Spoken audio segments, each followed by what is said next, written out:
Take that.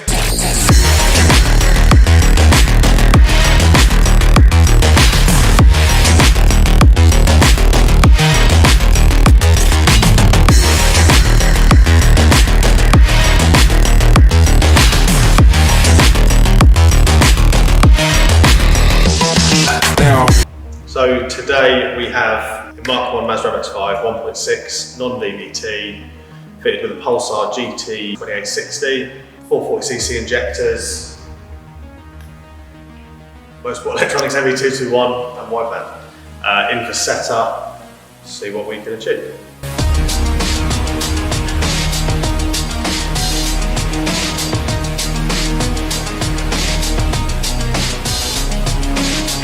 It's also on a coil on plug conversion, panning shot, do that.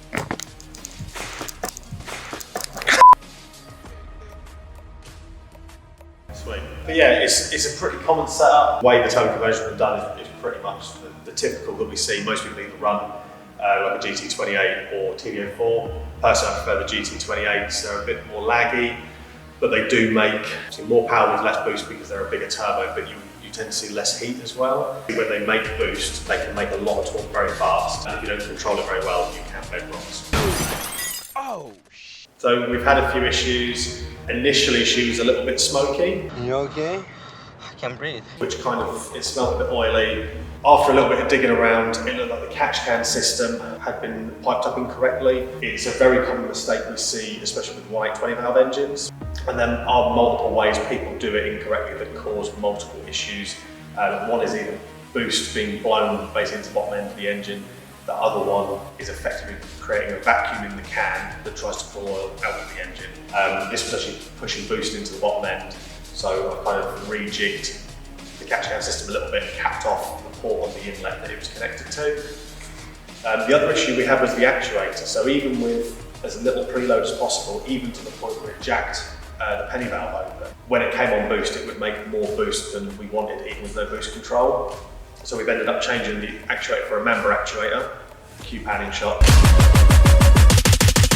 Take that.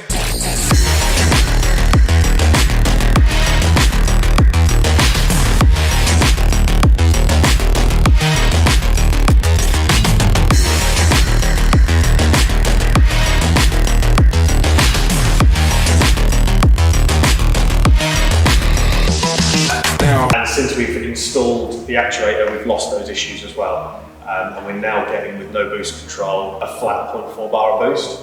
Great success. Which is perfect. Obviously, we've now installed boost control as well. It basically, it's like a TurboSmart branded Mac valve. It looks exactly the same, 3/4 solenoid. That's now plumbed in as well, ready to turn on boost.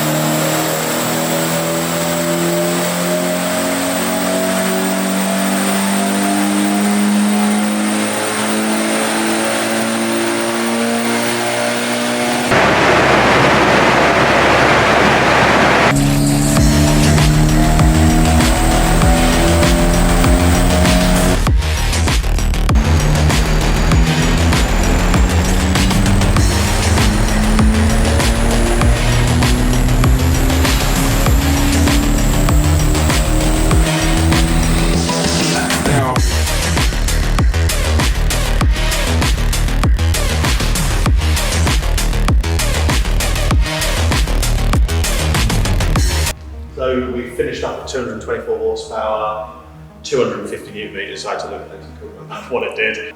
Basically, there were a few issues.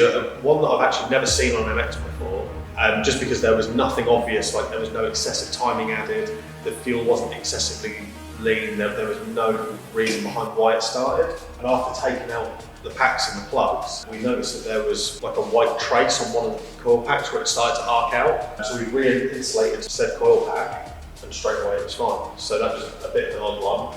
But yeah, it's all come together quite nicely really. All the fuel controls are really good, boost controls are really nice, and it's making consistent power back to back. It was obviously after quite a lot of pulls. The intake temps at the end of this run were about 45 degrees.